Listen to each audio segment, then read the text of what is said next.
As we've talked about all week long, there's been all kinds of gestures and things that have happened that have helped us get over the Humboldt situation, and such a dark cloud that started last weekend. Tomorrow's the week anniversary of that horrific crash.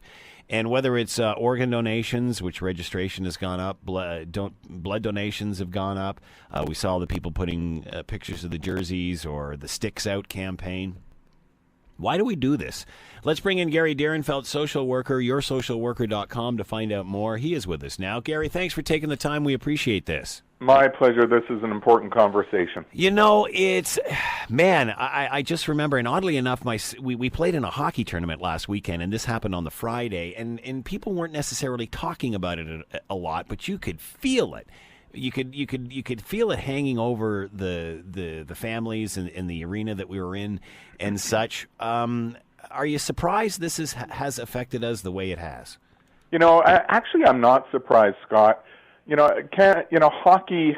Well, it's officially lacrosse, but unofficially, hockey is the national sport. We have tens of thousands, maybe hundreds of thousands, of kids across Canada at all ages. And forget the kids, and adults as well, in all sorts of hockey leagues. And we look at what happened in Humboldt, and we said, it could be us. Where but for the grace of God? This is an incident that every Canadian can relate to. Whether or not you play hockey, we all know somebody who plays hockey. And it's hit our collective consciousness, unconsciousness. It's just hit us all as Canadians. Does this unite the country when we need it? In other words, are there times when we're more emotional about this than other times, but just with where we are now, we need this to bring us together? We're looking for an excuse to bring us together, to unite us? No, I don't think we're looking for an excuse at this point in time in Canadian history. I think this is part of what makes us Canadian, is that regardless of whatever is going on, that when there is a crisis, we all want the same things: peace, security, well-being for our loved ones. And this is one of those moments where that was shaken to the core. We can all relate, and we're going to mourn collectively. So why a Jersey Day? Why the Sticks Out campaign? Why do we do this? And let's not forget the GoFundMe page. I think is well over $7 million, $8 million now. Yeah, the issue becomes what are the gestures we can make that say that you are in our thoughts, you are in our prayers. We don't want to just say it to the wall. We want to say it to all Canadians. We want the gesture to be picked up, and we want it to reach those families throughout Saskatchewan, and those families affected by the tragedy, by the wreckage, by the loss of life. We want them to know that we are with you in this, and these are our simple gestures through which we reach out to you to lend our support. How is this helping Humboldt?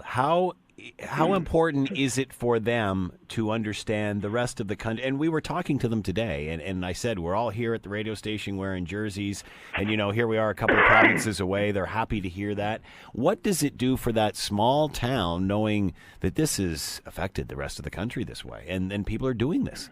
When we experience a loss, whoever we are, that loss can, in our grief, we can feel isolated. And then the more isolated, the more pronounced our grief. Through the solidarity, through the support, through the reaching out, through the camaraderie, through the togetherness, it helps us manage our grief. It makes it real. It makes it real, like we can't hide from it, but it helps us to manage it. It tells us that we're not so all alone in trying to figure this out. This is what does support people at these times. It's why, regardless of the loss and regardless of our faith, with any loss, we come together, friends, family, community. this is the Canadian community coming together. Increases in those visiting blood donor clinics, organ donations up. How do you explain that? Again, we look at this and go, where but for the grace of God go I. This could be me. This could be a loved one. This could be a friend. This could be in my community. And so I want to do those things I can to provide support in the terrible event that this might happen here too, wherever here is for you. That we realize that there is some randomness, uncertainty to life, and we want to be somewhat prepared so that we can be helpful. I became an organ donor this week, and I'm not doing this for gratitude or anything, but this is something that back in the old days when you would sign your license, I used to do all the time, and then when they changed to the new system, I just never updated it. Just too many things to do, just never had time. And it was always sort of one of those things that I got to get around to doing. And I was actually had the lady on from the Trillium Gift of Life Network, and she was actually telling me how to do it, and I was following along online, and I just felt compelled to do it. And every other time, I always made an excuse, and before I knew it, Gary, I'd blink my eyes and I was in. And here's what I was surprised about. Number one, that I did it, and number two, how much better I felt after I did do it. And I think that was the point that I was trying to pass on to other listeners was, everybody's got different reasons and what they want to do. And this is comfortable for some people. It's not comfortable for others, but it's something that I chose and worked for me. But I think the point that I was trying to make was I physically felt different afterwards. Yeah. I've said it before, I'm Jewish. By Jewish custom, we bury our dead within 24 hours, assuming it's not the Sabbath. And when we're at graveside, those who are around graveside, we actually take turns shoveling in the dirt until the coffin is fully covered. This is seen as the greatest gift that you can give to the deceased. And the reason it's the greatest gift is because it is the one gift the deceased cannot pay back. When we sign our donor card or when we go online to make this known, this is the greatest gift that we can give to another. It is so selfless. It is, it's the last thing that we can do for another, and that's why we feel good. What does this town do as it goes through mourning? I mean, tomorrow will be the week anniversary of this horrific crash. I remember that first weekend. It was just horrific as we were finding out all of the details and this and so on and so forth. Now they've gone past that shock and trauma. I don't mean to dismiss it that they're over it, but that stage is gone. The wreckage has been cleared. There's been memorials. The funerals are starting. There's been all of these well wishes from across the world and across the country and gestures of jerseys and sticks and such. What does this town go through a week out?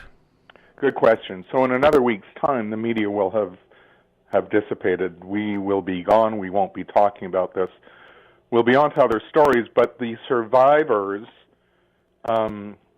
they continue to deal with this in the days, weeks, months, and years, and even lifetimes to come.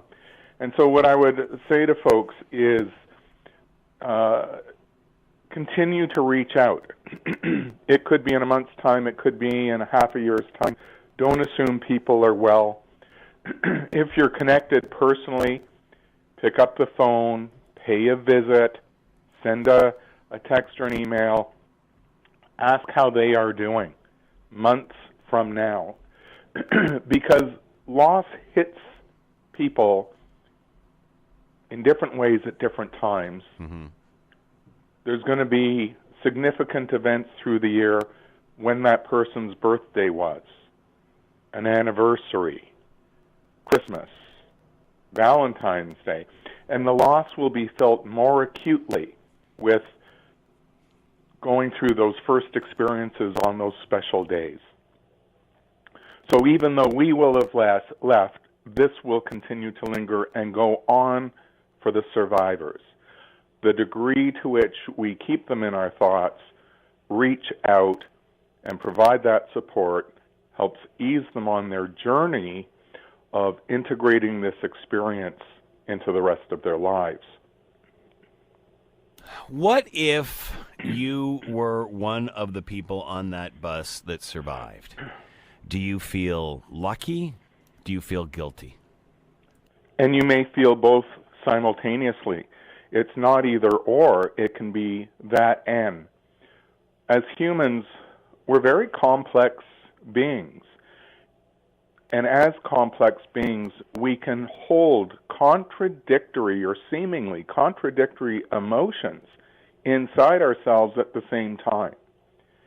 If, however, those emotions are overwhelming, if they interfere with one's ability to get on with life, to manage oneself, to take care of oneself, then for sure we want you to get counseling. We want you to get help. We want you to get support. What about the truck driver? We've heard little about them, him or her, we don't know. That being, I guess it is a male, we do know that. But just a week on the job, the accident's still under investigation. Obviously somebody's, well, we don't know. We don't know what's going to happen. At the end of the day, how does someone deal with this who could be responsible?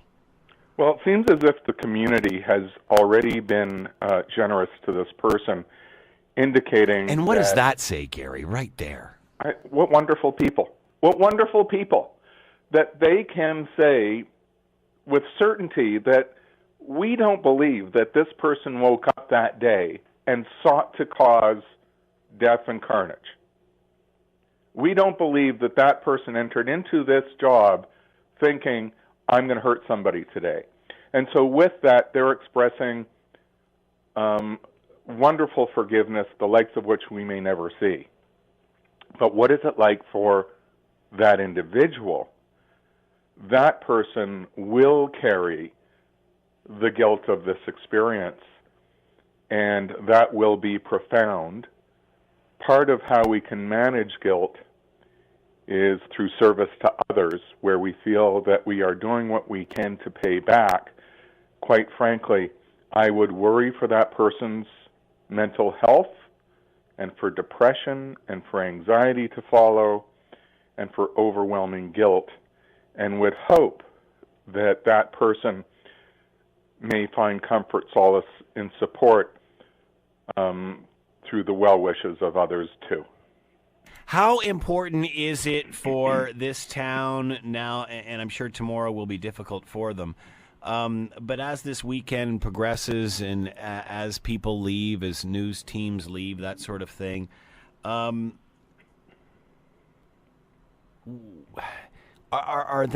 they want people to leave now and just let them be? I don't know any better way to say what I just said. Right. So, I can't speak on their behalf. Would they like people to leave now? But people will leave. And it will provide another kind of mourning, the mourning that comes when we're by ourselves, when we reflect, when we feel the loneliness, when we're not distracted and we can feel the loss of where is that person? They're not in our home. They're not coming to breakfast. They're not at practice. It will be felt more acutely once all eyes on them have gone away. And we want them to have more support then, but that'll be through friends and family gathering in a more private way.